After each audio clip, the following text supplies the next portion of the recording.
Hello everyone, this is Subhendu Das, your physics mentor, and this is our session number 3 of chapter electric charges and fields that is available in class 12 physics.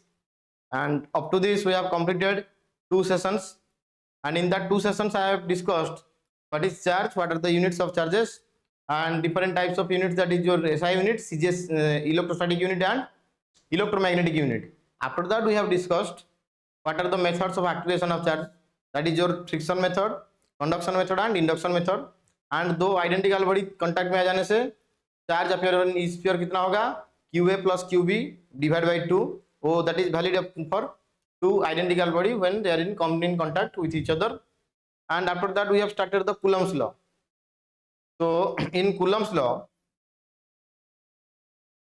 recall the concept. Actually we have discussed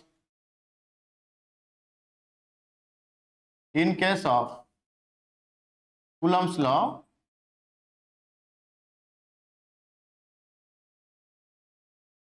F is equal to K Q1 mod Q2 mod divided by R square. And here what is K? K is our Coulomb's constant और electrostatic force constant. And previous class में basically हम लोग जो wind up किए थे class session 2 पे, तो K का वैल्यू, यूनिट, ये सब लिख चुके हैं हम लोग. तो no need to write the thing again. तो now for expression of K, for expression of K, that is our 1 by 4 pi epsilon naught. तो ये K का एक्सप्रेशन होगा, ये भी K का एक्सप्रेशन होगा 1 by 4 pi epsilon m. अच्छा, ये दो एक्सप्रेशन, एक क्वांटिटी का दो एक्सप्रेशन कैसे हुआ? देखो, इसको हम लोग कब यूज करेंगे? when free space is present, when free space is present between two charges.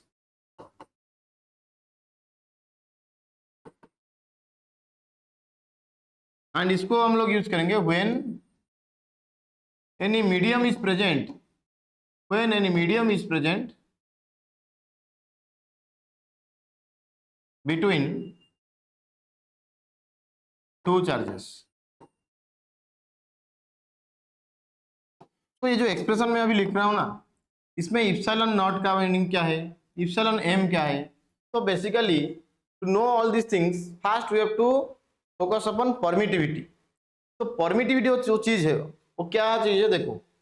तो next we will discuss about permittivity. After that again we will discuss the Coulomb's expression. Permittivity of medium, this is represented by the letter epsilon. ये जो symbol में लिख रहा हूं, symbol का नाम क्या है? Epsilon. So what do you mean by permittivity? Remember, permittivity means how well the medium accepts the electric field of charge, or how well the medium permits the electric field produced by a charge particle. We have discussed whether the charge particle is at rest or in motion. In each and every case, charge particle produces electric field. But in motion, we have discussed two types of motion, that is your uniform motion, another is non-uniform motion. In case of non-uniform motion, that is acceleration not equal to 0, and in that case charge produce होगा, charge क्या produce करेगा? Electric field, magnetic field, as well as it radiates some energy. But in case of uniform motion, when acceleration is 0, only charge produce, that is your electric field and magnetic field. So that part already discussed in session 1. तो permittivity के बारे में हम लोग बातें करेंगे अभी. What do mean by permittivity? It means how well the medium permits or accepts the electric field of charge.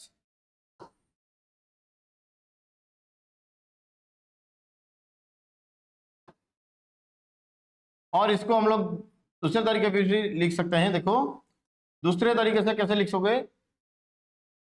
It means, तो हम लोग ऐसे भी रिप्रेजेंट कर पाएंगे. देखो, the degree to which the degree to which the electric charge influence the medium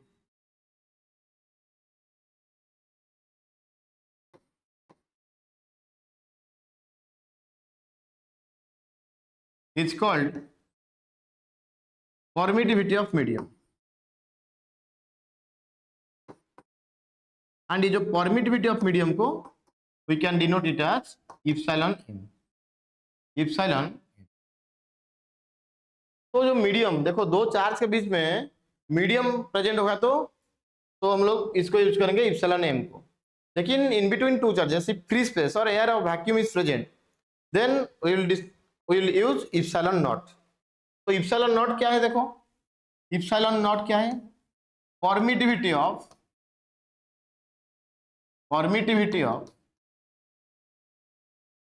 free space, permittivity of free space or vacuum. And when air is present between two charges, we can use this one, epsilon naught. तो basically हमको ये पता चला, thus K means in case of presence of medium, K का expression क्या हुआ? Coulomb constant K is equal to 1/4 pi epsilon m. And in case of free space, इसका result क्या होगा? K equal to 1/4 pi epsilon naught. ये जो ऊपर में जो चीज लिखा हो ना, इसमें इप्सिलॉन m का आंसर क्या होगा? This is equal to 1/4 pi K, 1/4 pi K. And इसमें इप्सिलॉन नॉट का आंसर क्या होगा? 1/4 pi K.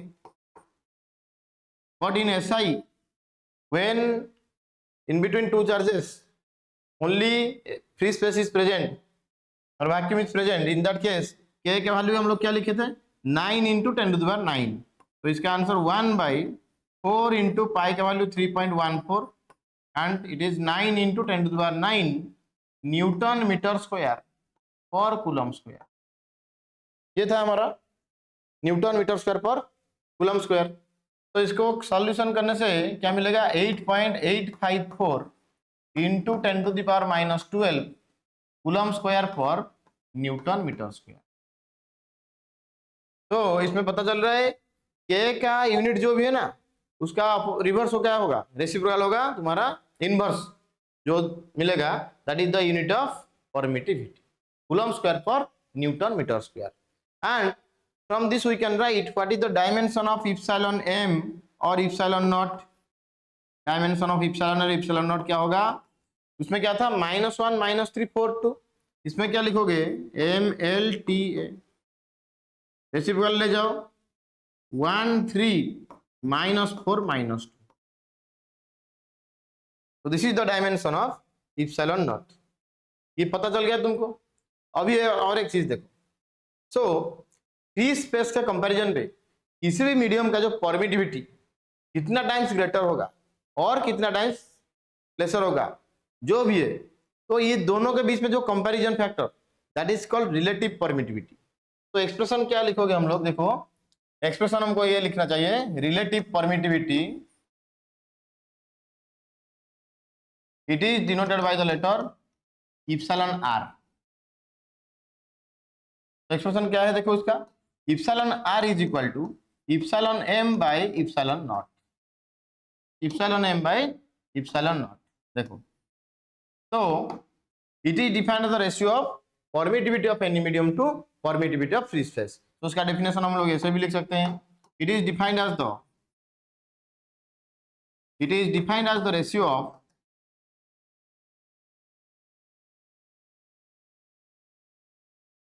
permittivity of any medium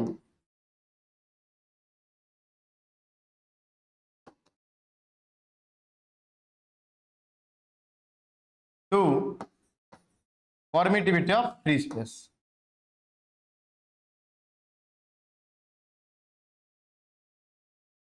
बस. एंड देखो न्यूमरेटर पे हमारा इप्सिलॉन m अवेलेबल है, permittivity of medium. Permittivity of free space, दोनों का तो यूनिट बराबर, तो इसीलिए इप्सिलॉन आर का यूनिट क्या होगा, it is unitless, it is unitless, and the quantity which is unitless, that is also dimensionless. So it is unitless and dimensionless.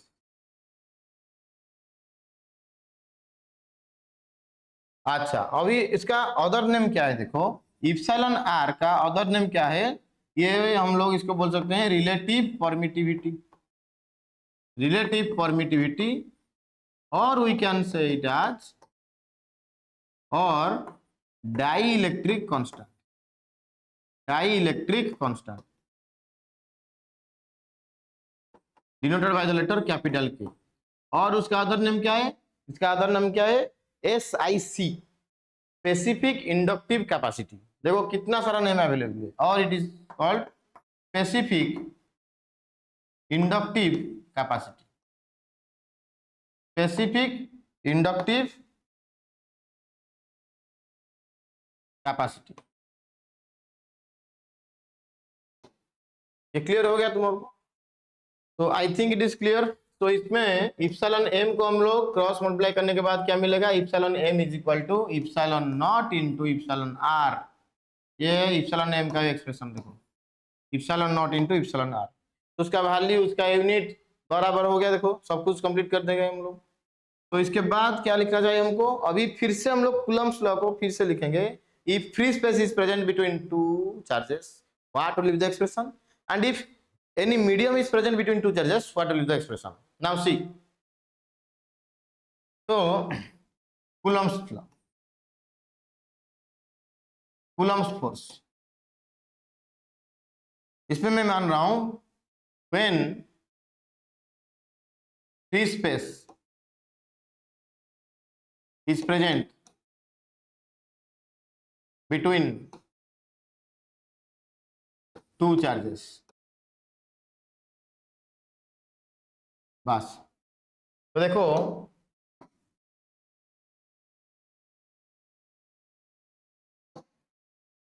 suppose these are the two charges and their center to center separation, their center to center separation कितना है, देखो let it be r, so center to center separation that is our r suppose, and this is your q1, this one is charge q2, and इसके अंदर क्या है, AR और vacuum. I think it is clear. Now what we have to consider, when any medium is present between two charges, इसमें इसको हम लोग erase करने के बाद एक मीडियम इसके अंदर अवेलेबल है। सपोज इसको, इन दोनों को एक मीडियम के अंदर हम लोग डाल देंगे, तो क्या लिखना चाहिए इसमें, देखो मीडियम के अंदर डालने के बाद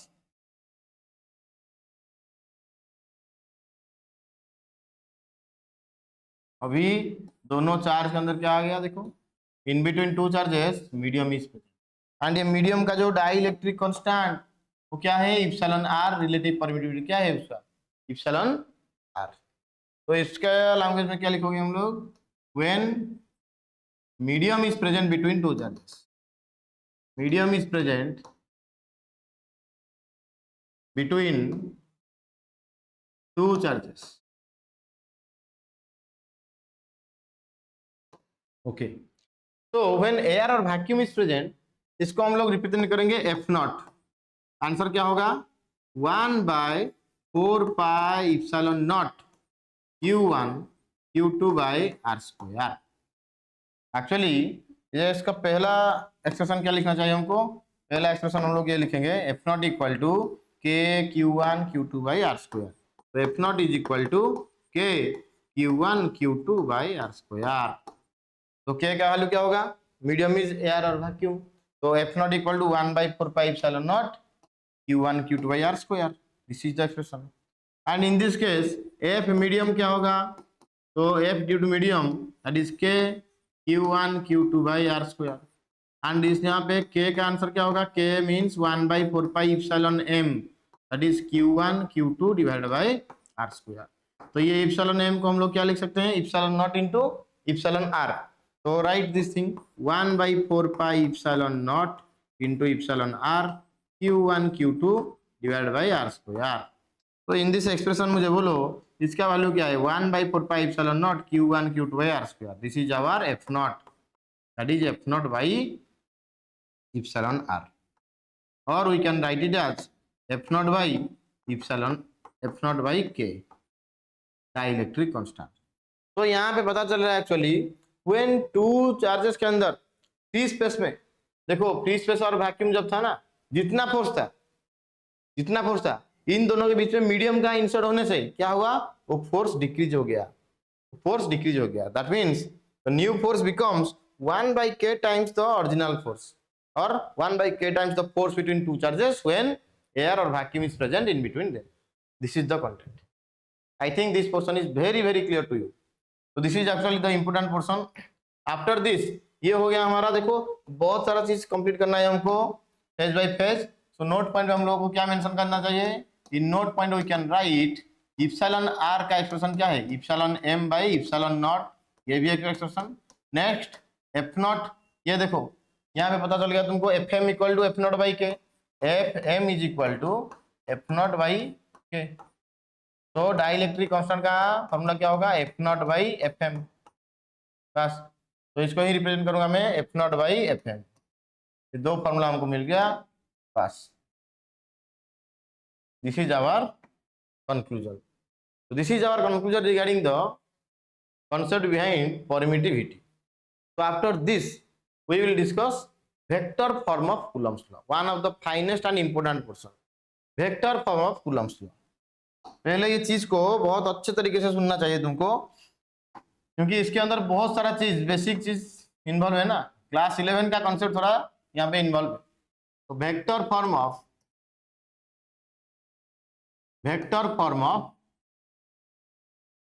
Coulomb's law.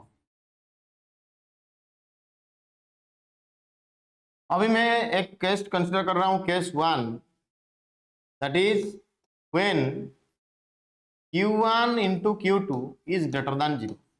अच्छा मुझे बोलो Q1 Q2 ग्रेटर देन 0 कब होगा, when both the charges are like charges. तो Q1 Q2 greater than 0 means you may indicate which implies both charges are similar,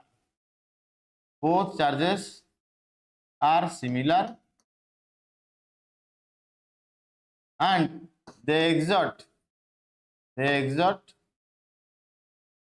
repulsive force on each other,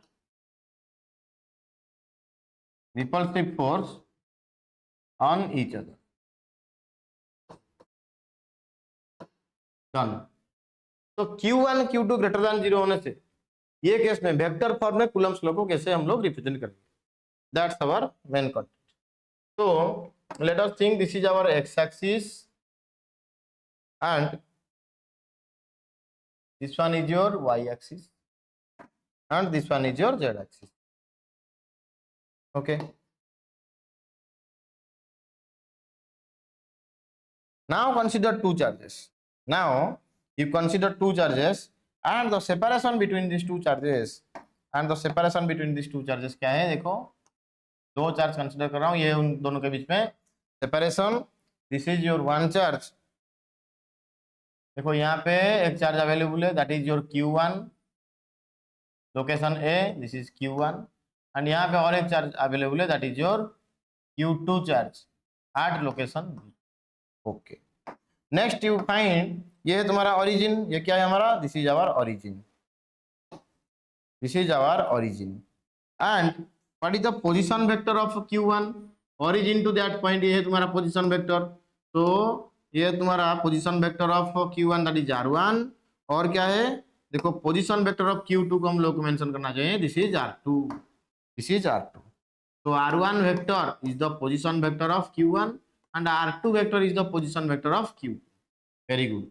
and R is the separation between two charges. As these two charges are like charges, so they exert repulsive force on each other, obviously. तो Q1 Q2 को क्या करेगा, repel करेगा, ऐसे वो repel करेगा.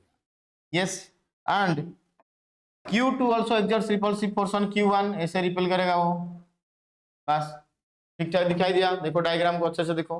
तो numbering कैसे करना चाहिए हमको, this is the force acting on Q2 by Q1 charge vector, and this is the force on Q1 by Q2. तो जो भी हम लोग मार्क किए हैं ना उसको लैंग्वेज में लिखना चाहिए हमको। तो क्या लिखोगे? Late r1 vector and r2 vector, ये चीज क्या है? Position vector of q1 and q2 respectively, and f12 vector and f21 vector. वो क्या चीज है देखो, f12 का मतलब क्या है? Force on q1 q2 q2, and f21 का मतलब क्या है? Force on q2 q2 q1 respectively. पक्का? अभी देखो, अभी तुमको दिखाया जा रहा है ये जो वेक्टर को मैं मान रहा हूं ए बी वेक्टर, ये वेक्टर का नामकरण मैं दे रहा हूं ए बी वेक्टर, इसको हम लोग मानेंगे ए बी वेक्टर।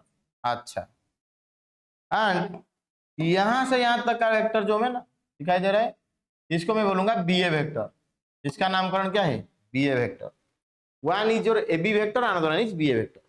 तो ये डायग्राम को देखने से हमको पता चल रहा है, देखो ये पिक्चर को मैं थोड़ा वो ट्रायंगल को यहाँ पे क्रिएट कर रहा हूँ, देखो फिर से। तो ये तुम्हारा r1 वेक्टर एंड ये क्या है तुम्हारा? This is your r2 vector, this is your r2 vector suppose, and ये क्या है? This is your A B vector, this one is your A B vector. बस दिखाई दिया? तो this is O, this is your A, this is B, and this is r1 vector, this is r2 vector, and this is your A B vector. तो in figure, ये figure को देखने से ये पता चल रहा है फ्रॉम फिगर ट्रायंगल लॉ पता है तुमको? If two vectors are represented by two sides of a triangle taken in same order, then third side of the triangle taken in opposite order gives the resultant of this two vector. देखो ये picture को देखो, r1 vector and ab vector they are in same order, that means r1 vector plus ab vector that is equal to r2 vector. So यहाँ पे हम लोग को क्या लिखना चाहिए? r1 vector plus ab vector that is equal to r2 vector. तो A B vector का वैल्यू क्या होगा? A B vector will be equal to r2 vector minus r1 vector, and इसको शॉर्ट में हम लोग लिखेंगे r21 vector. Note it down, r21 vector. इसी हिसाब से मैं फिर से क्या कर रहा हूं, देखो इसको ओरिजिन मानकर, बस ये तुम्हारा r1 vector and this one is your r2 vector, फिर से मैं ड्रॉ कर रहा हूं, and this will be our B A vector, this will be our B A vector. बस, तो ये हमारा O, this is A, this is B, and this is r1 vector, this is r2 vector, this is B A vector. तो triangle law से क्या पता चल रहा है इसमें? तो देखो r2 vector and B A vector they are in same direction, clear, and this one is opposite order, this is these are in same order. तो फ्रॉम फिगर, तो सेम ऑर्डर पे कौन है रे? r2 vector plus B A vector that is equal to r1 vector. तो B ए vector का answer क्या होगा? B A vector is equal to r1 vector minus r2 vector, this is equal to r12 vector, this is equal to b A vector. तो triangle law of vector addition से हम लोग ये चीज को एक्सट्रैक्ट कर चुके हैं। अभी हमको क्या करना चाहिए, देखो वेक्टर फॉर्म में कैसे लिखना चाहिए। मैं बोल रहा हूं अभी force on q2 due to q1, इसको हम लोग रिप्रेजेंट कैसे किए हैं? f21 vector. So start writing in vector form. So now I will write force on q2 due to q1, ये क्या होगा? f21 vector. देखो उसका मैग्नीट्यूड क्या है? k q1 into q2 divide by दोनों के बीच में डिस्टेंस का स्क्वायर, वेरी गुड। लेकिन f21 वेक्टर का डायरेक्शन क्या है? f21 वेक्टर का direction, this is along the direction of ab vector, and A B vector को हम लोग माने हैं r21 वेक्टर। तो इसी हिसाब से मैं क्या लिखूंगा यहाँ पे? r21 कैप, क्योंकि ये है मैग्नीट्यूड, ये है direction, r21 cap. I think this point is clear to all of you. Okay, then k into q1 q2 divide by r को हम लोग क्या लिखेंगे यहाँ पे? r मीन्स r21 वेक्टर का मैग्नीट्यूड, के बाद स्क्वायर अवेलेबल है, then R21 cap, very good. And हमको पता है cap equal to vector by vector mod. अरे ए वेक्टर को हम लोग कैसे लिख चुके हैं, A vector equal to, screen पे दिखाई दे रहा है, yes, A vector equal to A vector mod into A cap. तो ए कैप का आंसर क्या होगा, vector A by vector A mod. तो cap equal to vector by vector mod. तो इसी R21 कैप को नेक्स्ट स्टेप में हम लोग को क्या लिखना चाहिए, k Q1 Q2 divide by R21 vector magnitude whole square. Then इसको मैं लिखूंगा R21 vector divide by R21 vector magnitude. तो अभी डिनोमिनेटर पे क्या हुआ, पावर क्या होगा, 3 हो जाएगा। तो नेक्स्ट क्या टर्म होगा, k Q1 into Q2 by R21 vector mod whole cube into R21 vector. And R21 vector क्या है, that is your R2 vector minus R1 vector. R21 vector का मतलब क्या है, R2 vector minus R1 vector. तो last में हम लोगों को ये लिखना चाहिए। इसके बाद क्या लिखोगे, देखो नेक्स्ट इज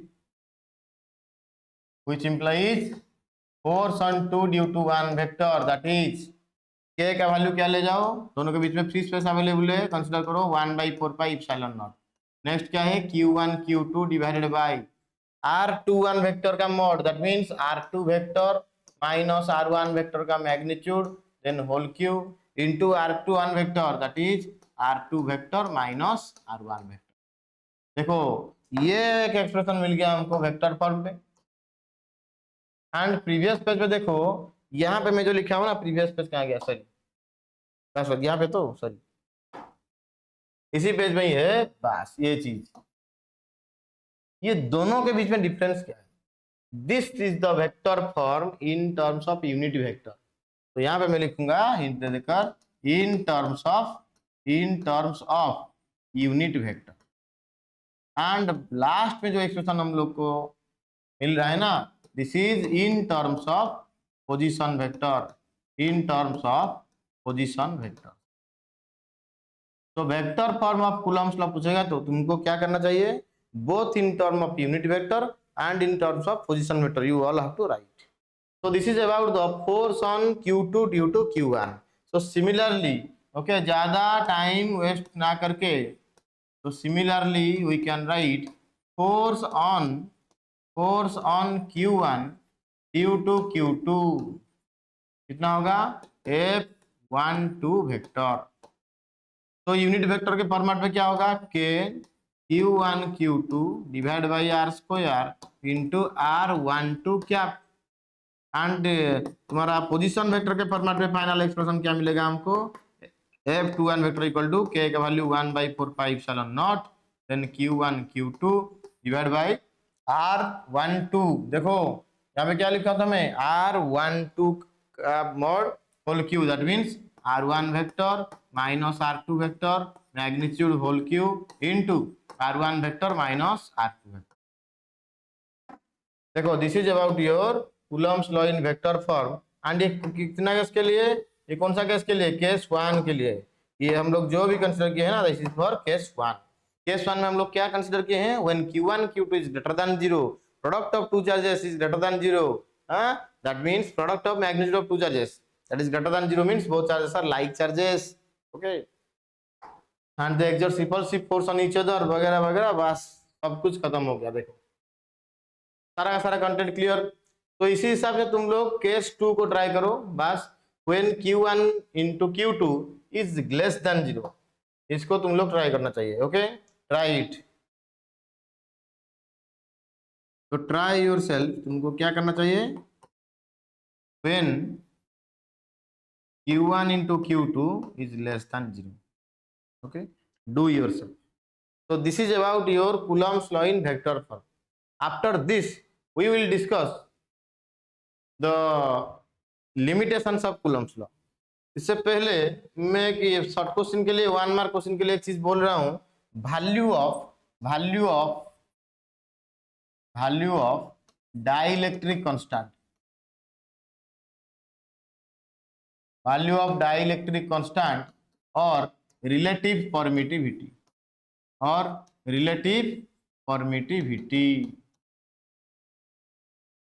तो फॉर एयर एयर के लिए उसका वैल्यू क्या होगा, K इज इक्वल टू 1। और वाटर, वाटर के लिए याद रखो K इज इक्वल टू 81। ऐसा ही बुक है 80 भी अज्यूम कर सकते हो, 81 लिखोगे। देन कंडक्टर, ये चीज तुम्हारा 1 मार्क क्वेश्चन के लिए बहुत अच्छा क्वेश्चन। कंडक्टर के लिए K का वैल्यू क्या है, infinite. So this slide represents the 1 mark question only, nothing else.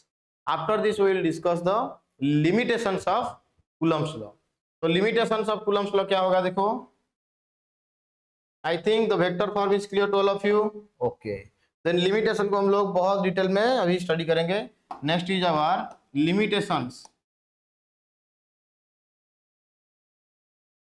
Limitations of Coulomb's law. Okay तो फर्स्ट लिमिटेशन को हम लोग को क्या लिखना चाहिए देखो। First is this law is applicable, this law is applicable for stationary charges. This law is applicable to stationary. अच्छा, ये जो सेंटेंस में लिख रहा हूं ना, ये सेंटेंस को पढ़ के तुमको एक्चुअली कुछ फील नहीं होगा। एक्चुअली दिस लॉ, फिर से लिख रहा हूं, this law is applicable to stationary charges.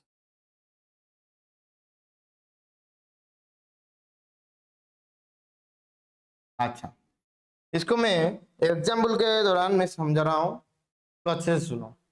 4 example consider करके ये पॉइंट को हम लोग बहुत अच्छे तरीके से समझ पाएंगे। एक्चुअली देखो एग्जाम्पल 1 पे मैं बोल रहा हूँ, सपोज यहाँ पे तुम्हारा चार्ज Q1 अवेलेबल है, here it is your charge Q and Q1 is at rest, it is also at rest. That means इसका वेलोसिटी कितना, V1 0, V2 भी 0। तो मुझे बोलो when charge is at rest, अभी चार्ज Q1 क्या produce करेगा, चार्ज Q1 अभी प्रोड्यूस करेगा इलेक्ट्रिक फील्ड। चार्ज Q2 क्या प्रोड्यूस कर रहा है अभी, वो भी इलेक्ट्रिक फील्ड प्रोड्यूस कर रहा है। Very good. एंड दोनों के बीच में जो इंटरेक्शन फोर्स होगा, एफ नेट इंटरेक्शन, वो क्या होगा, F net interaction, F net interaction. तुम लोग बोलोगे sir F net interaction is also electrostatic here, that means Coulomb's law is applicable in this case. Coulomb's law is applicable in this case. अभी मैं second case क्या ले रहा हूं देखो। इन सेकेंड के एग्जाम्पल देखो, सेकेंड एग्जाम्पल को, एग्जाम्पल 2। अभी Q1 ये अभी मोशन में है, V1 that means V1 not equal to 0, rest पे नहीं है। एंड Q2 चार्ज ये अभी रेस्ट पे है, दैट मीन्स V2 का आंसर क्या होगा, V2 का वैल्यू 0। तो इसमें Q1 चार्ज क्या प्रोड्यूस करेगा रे, Q1 चार्ज प्रोड्यूसेस, ये मोशन पे है ना, so both produces both electric field and magnetic field. लेकिन Q2 को पूछो, Q2 produces only electric field. तो ये दोनों के बीच में इंटरेक्शन होगा, तो देखो इलेक्ट्रिक फील्ड के बीच में इंटरेक्शन होने say that is net interaction is electrostatic. But ये मैग्नेटिक फील्ड के साथ इंटरेक्शन होने के लिए कोई भी चीज नहीं है। दैट मीन्स यहाँ पे मैं बोलूंगा दस net interaction, F net interaction का आंसर क्या लिखोगे, F net interaction sir, F net interaction is equal to electrostatic, electrostatic. And net interaction electrostatic होने से Coulomb's law अप्लाई होगा, that means which implies Coulomb's law is applicable, which implies Coulomb's law is applicable. Perfect. अभी देखो case 3 को चलो, example number 3, example number 3, example number 3, example 3 में क्या लिखना चाहिए हमको देखो, फिर से वही बात। अभी Q1 चार्ज कौन सा कंडीशन पे है, वो रेस्ट कंडीशन पे है, दैट मींस उसका velocity V1 equal to 0। And Q2 क्या कर रहा है अभी, Q2 charge is in motion, that means your V2 is not equal to 0। तो अभी Q1 को पूछोगे तो तू क्या प्रोड्यूस कर रहा है भाई, दैट मींस वो Q1 बोलेगा I am producing only electric field. And Q2 क्या बोलेगा, Q2 अभी ईगो पे है, that means Q2 produces electric field as well as magnetic field. लेकिन ये इलेक्ट्रिक फील्ड के साथ इंटरेक्शन कर पाएगा, ये मैग्नेटिक फील्ड अभी बच गया, उसके बाद दोस्त नहीं है। दैट मीन्स नेट इंटरेक्शन क्या होगा इसमें, F net interaction is equal to electrostatic, F net interaction is electrostatic. तो व्हिच इंप्लाइज इधर भी कूलम्स लॉ सैटिस्फाई होगा, which implies Coulomb's law is applicable, Coulomb's law is applicable. तो net interaction force electrostatic होगा तो Coulomb's law applicable होगा। लेकिन अभी लास्ट एग्जांपल को चलो, तुम्हारे मन में क्यूरियोसिटी आ रहा है बस, और लास्ट एग्जांपल में हम लोग किसके बारे में डिस्कशन करेंगे, I hope you can imagine Q1 अभी V1 वेलोसिटी पे मूव कर रहा है एंड Q2 भी V2 वेलोसिटी पे मूव कर रहा है। दैट मींस मैं बोलूंगा V1 not equal to 0 and V2 not equal to 0 and in this case Q1 क्या प्रोड्यूस कर रहा है रे, Q1 produces both electric field and magnetic field and Q2 क्या प्रोड्यूस कर रहा है अभी, Q2 produces both electric field and magnetic field, ये मैग्नेटिक फील्ड भी प्रोड्यूस कराएगा। एंड इन दोनों के बीच में इंटरेक्शन होने से क्या होगा, देखो इलेक्ट्रिक फील्ड के बीच में इंटरेक्शन होगा, ये मैग्नेटिक फील्ड के बीच में भी इंटरेक्शन होगा। तो what is the net interaction, F net interaction. अभी एफ नेट इंटरेक्शन को मैं क्या लिखूंगा, that is your F electrostatic plus F magnetic. अभी नेट इंटरेक्शन इलेक्ट्रोस्टैटिक इंटरेक्शन नहीं है, दैट मीन्स इधर कूलम्स लॉ एप्लीकेबल नहीं होगा, Coulomb's law is not applicable, Coulomb's law is not applicable in this। देखो ये पॉइंट जो हमारा पहला पॉइंट था, this law is applicable to stationary charge, तो कितना आसान था दिखने के लिए, यस लेकिन उसके बीच में देखो कितना सारा कंटेंट अवेलेबल है। Next come to our second limitation, ये खत्म हो गया। Next come to second limitation, this law is applicable for point charges, this law is applicable to point charge. अच्छा पॉइंट चार्ज हम लोग क्यों कंसीडर कर रहे हैं बार बार, पॉइंट चार्ज के बारे में क्यों यहाँ पे लिख रहे हैं पॉइंट चार्ज, तो पॉइंट चार्ज नहीं लेने से क्या होगा, क्या दिक्कत होगा, that we have to clarify actually. हाँ तो देखो, तो थियोरेटिकली क्या बोल रहा है, थियोरेटिकली ये दो चार्ज पॉइंट चार्ज होने से ये Q1 एंड इस R सेपरेशन पे R दूरी पर Q2 अवेलेबल है बस। तो इनके बीच में जो सेपरेशन R, इसके वजह से F इक्वल टू कितना होगा k Q1 Q2 by R square. Very good. अभी पॉइंट चार्ज ना लेकर एक कम में बॉडी ले रहा हूं, ओके दो चार्ज बॉडी ले रहा हूं, देखो ये दो चार्ज बॉडी में ले रहा हूं, अच्छे से समझो, यहाँ पे दो चार्ज बॉडी में कंसिडर किया,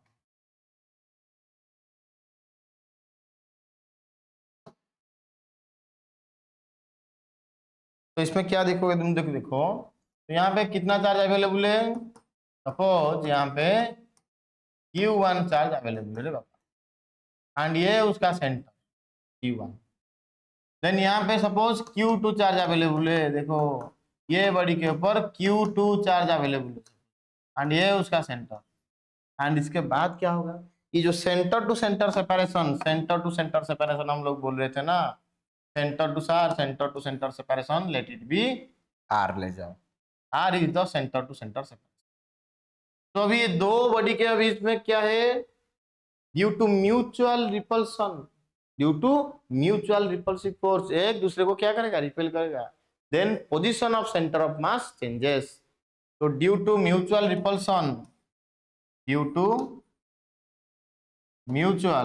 repulsion between them, so position of center of mass changes, position of center of mass changes, change होने से क्या होगा, यहाँ इसका सेंटर ऑफ मास यहाँ पे चला आएगा एंड इसका सेंटर ऑफ मास इस तरफ चला आएगा। सो ज्यादा सेंटर ऑफ मास होने से ज्यादा मास इस तरफ से उस साइड में चला आएगा, यहाँ पे जो चार्ज अवेलेबल है, देखो ये जो चार्ज अवेलेबल होगा ना, ये थोड़ा ऐसे से चिपक जाएगा, यस क्लमजी, तो they are very close to each other, यहाँ पे कम चार्ज अवेलेबल, यहाँ पे टोटल चार्ज Q1, क्योंकि we can't create the charge और we can't destroy the charge. And इस साइड देखो, इस साइड चार्ज का गैदर होना पॉसिबल होगा। देखो ये गैदर हो जाएगा यहाँ पे, बस ऐसे ही। ये चार्ज क्या है, Q2। तो अभी मुझे बोलो, ये दोनों के बीच में जो सेंटर टू सेंटर सेपरेशन में हम लोग बातें कर रहे थे, सेंटर टू सेंटर सेपरेशन, वो क्या रह रहा है? This separation now is r dash, and this r dash is greater than in comparison to r. Very good. And we know this thing, f is equal to k q1 q2 by r square. That means f is proportional to 1 by r. तो ये r dash greater होने से उसका corresponding, इन दोनों के बीच में जो corresponding force that is f dash, ये क्या हो जाएगा अभी? f dash is less then f। अभी इन दोनों के बीच में फोर्स क्या था? f and f। समझ पा रहे हो तुम लोग? तो देखो, पॉइंट चार्ज को कंसीडर ना करने से ये प्रॉब्लम होगा, due to mutual repulsive force. In this case we have considered the charge body as like charge body. Okay, similar charges are there.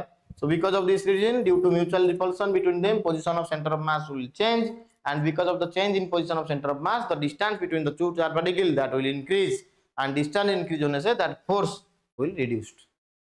That is the concept. तो अभी तुम लोग बोल पाओगे इसका चार्ज माइनस होगा, इसका चार्ज प्लस होगा। So due to mutual attraction between them, so position of center of mass changes. Change होने से वो r डैश क्या होगा? अभी यहाँ पे r था, ये चेंज हो गया। देखो, ड्यू टू म्यूचुअल अट्रैक्शन, तो पोजीशन ऑफ सेंटर ऑफ मास के बीच में जो डिस्टेंस, तो क्या होगा? वो डिक्रीज हो जाएगा। डिक्रीज हो जाने से द फोर्स विल इंक्रीज। तो this is the second limitation. Next come to our third limitation of Coulomb's law. देखो कितना आसान तरीके से मैं बोल रहा हूँ। So try to complete the lecture step by step. Next is our third limitation. देखो थर्ड लिमिटेशन क्या है? The distance between two charges, the distance between two charges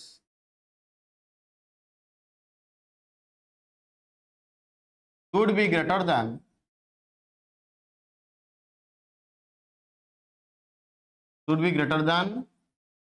10 to the power minus 15 meter. अच्छा, वो 10 to the power minus 15 meter से less होने से क्या होगा? तो if the distance is less than, remember, if the distance of separation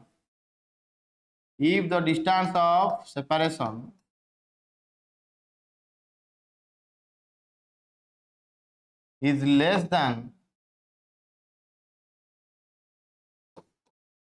10 to the power minus 15 meter, 10 to the power minus 15 meter, then क्या होगा? Nuclear force will active. Nuclear force will active. And remember, nuclear force is the strongest force in the nature, which is the strongest force in the nature.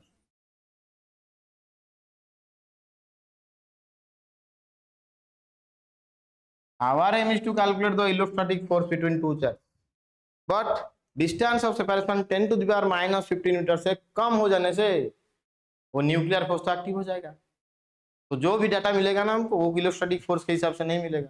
That's the concept. तो this is about our limitations of Coulomb's law. देखो 3 limitations हो गया, applicable to stationary charge, applicable to point charges and separation के बीच में जो point. Then characteristics क्या होगा? देखो कैरेक्टरिस्टिक्स, एक तुम्हारा मुझे बोलो सिमिलैरिटी बिटवीन ग्रेविटेशनल फोर्स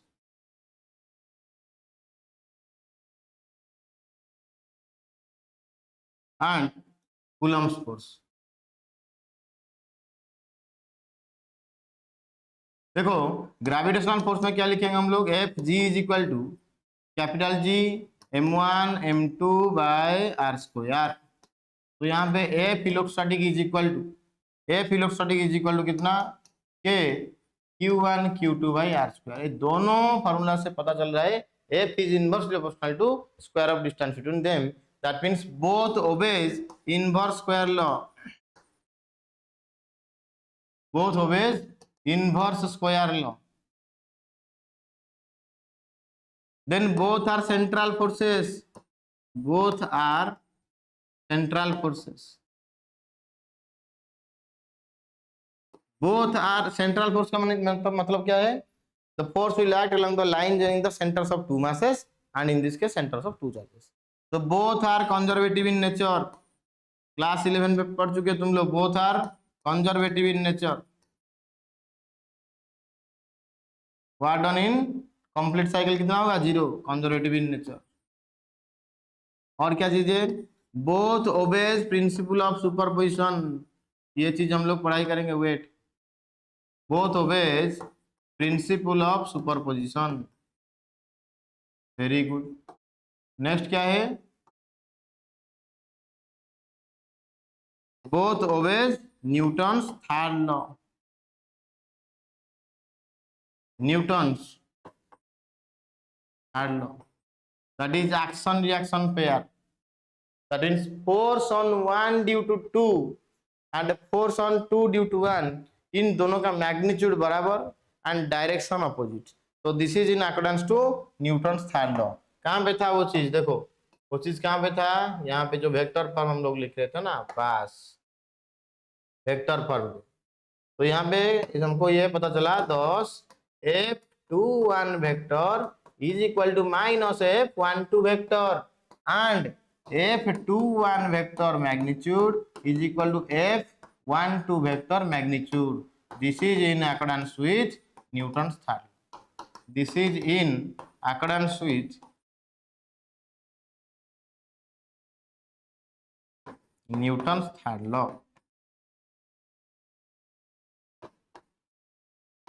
देखो कोई भी थियोरिटिकल पोर्शन को ऐसे ही कंप्लीट करोगे तो इसके रिलेटेड जो आसेशन रीजन क्वेश्चन, जो भी तुम्हारा बोर्ड क्वेश्चन तुम लोग अच्छे से सॉल्व कर पाओगे. इसके बाद हमको क्या करना चाहिए? I will solve the numericals related to coulomb's force, basically related to coulomb's force. After this, after the solution of numericals we will move to principle of superposition. वो भी एक important concept, that is vector related concept, that will be clear. Okay, तो आज का इस session 3 पे जितना सारा चीज हम लोग कंप्लीट किए हैं, दैट मीन्स जितना सारा means basically we have completed the coulomb's force. Coulomb's law का सारा कंटेंट हम लोग कंप्लीट कर चुके हैं. I think this session is fruitful to all of you. Okay, तो जो भी तुम्हारा डाउट है इसके बाद तुम लोग कमेंट सेक्शन में कमेंट कर सकते हो. तो platform is open for you. तो kindly like, share and subscribe this channel for the benefit of your friends and for the benefits of yourself also, and try to support this channel. Thank you and have a nice day. Stay tuned for next update. Thank you.